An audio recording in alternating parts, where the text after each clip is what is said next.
Alright, well, we're working on the patterns to make the molds to make the slat ribs. So, all I've done, you previously saw me build the foam cutter, hot wire cutter. This is my little template for slat ribs. Piece of 1/4 inch tempered hardboard, 1/8 inch tempered hardboard, and a paper pattern that I drew off of the end of my slats so they match my slats basically. And what I did is I just cut out 3 layers of 1 inch thick because that's what I had. 1 inch thick pink foam. I glued them together with 3M Super 77. Got 2, one for the left and one for the right. And then I'm going to take my little pattern, center it up on there pretty closely to where I think it's going to get all, I think I'm going to be cutting foam all the way around. And then I just took 3 little brad nails and shove them in there.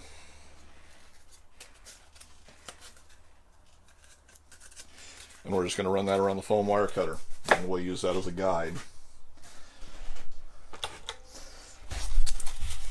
Now this nichrome wire is not real, there's some flex in it, so if you push too hard, while you're going to shift your wire around. But if you just take your time and let it cut, well, we can do it on the other side so you can at least see part of it better.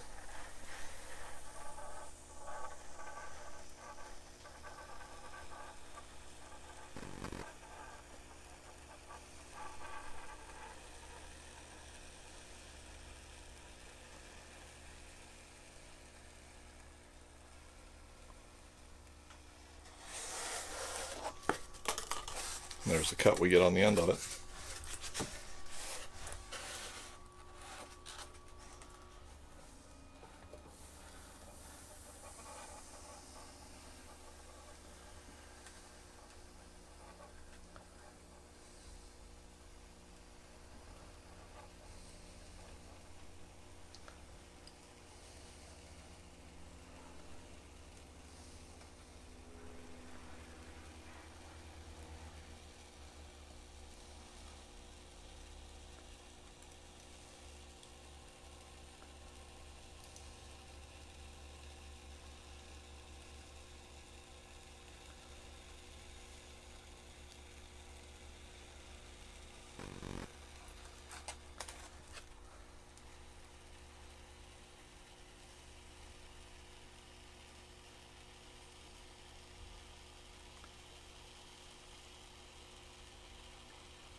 There's our first one done.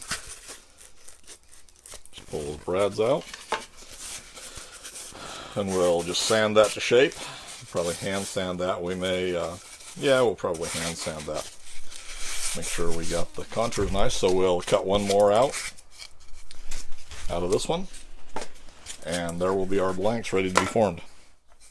In the first video you saw me building the hot wire cutter for the foam for all my composite stuff, and this is the cutouts I made for the slats, and I believe I probably showed the little hardboard pattern that I made that I just stuck to it and then I cut them around there. So now I started fitting them, and I took them and I knew we were just sanding the wingtips, so I sanded them to this point. So we got them that far. Well, after fitting the first one, I discovered that we didn't need that third layer. So, and these were glued together with 3M Super 77. And the first one I just pulled the two pieces apart. Comes apart just that easy.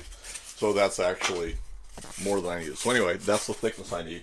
Now the first tip, I've sanded a little bit more. That's what it looks like now.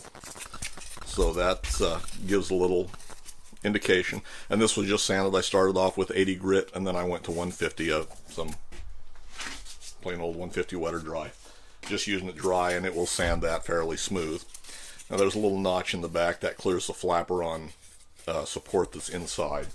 So this is a basic contour that I'm going to use, and when they're fitted into a wingtip, it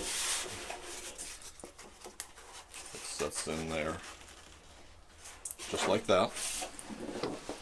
That's the way it fits at this point in time. That's about how much will protrude. There's just a little over an inch height on that. You can see the seam line along there.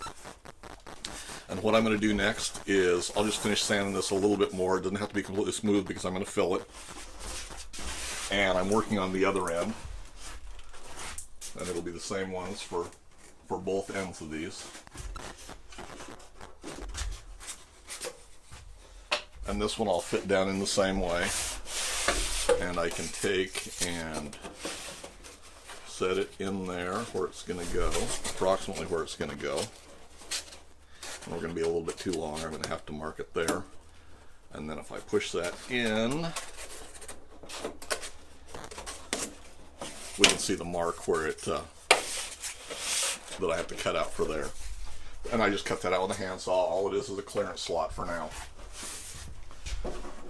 So what's going to happen with these is I'm going to go back, and it's still a little bit loose in that end of that slat. So what I'm going to do, since I have to coat it, is I'm just going to coat the whole thing with plaster of Paris. It's easy to work, it's cheap, and I'll get a nice smooth finish on there.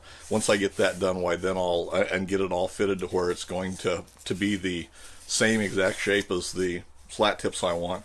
I'll go ahead, I'll fill that notch in the back because I'll cut that later after I've laid up the actual tips that are going to go in there.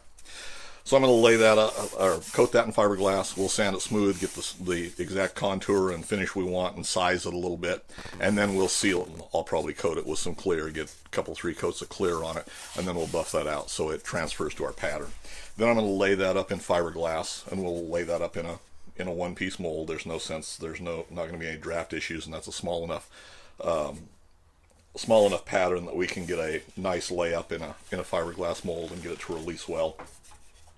After we get that mold set up, the little thing that I'm going to do is, rather than form these up in fiberglass, my intention is to use carbon fiber, and all of my little accents will be carbon fiber.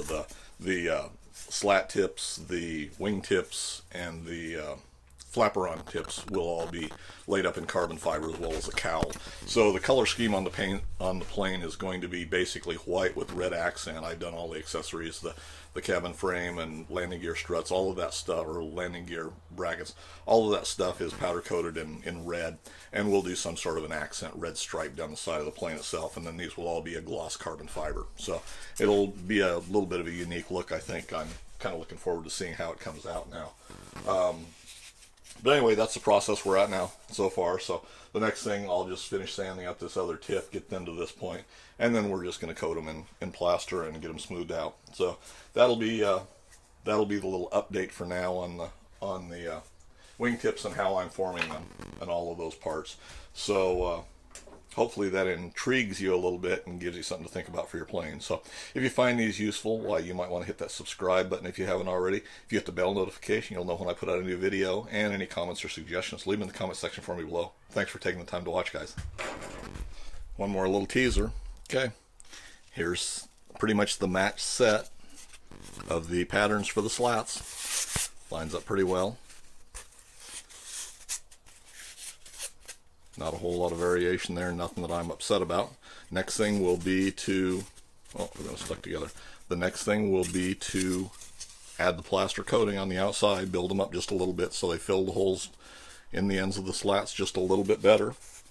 And so that'll be the next thing. We'll build some plaster up on there. I've got to pick up a box of that tomorrow or later today or something. We'll get a coat on there, and then we'll come back and do part 2 of this.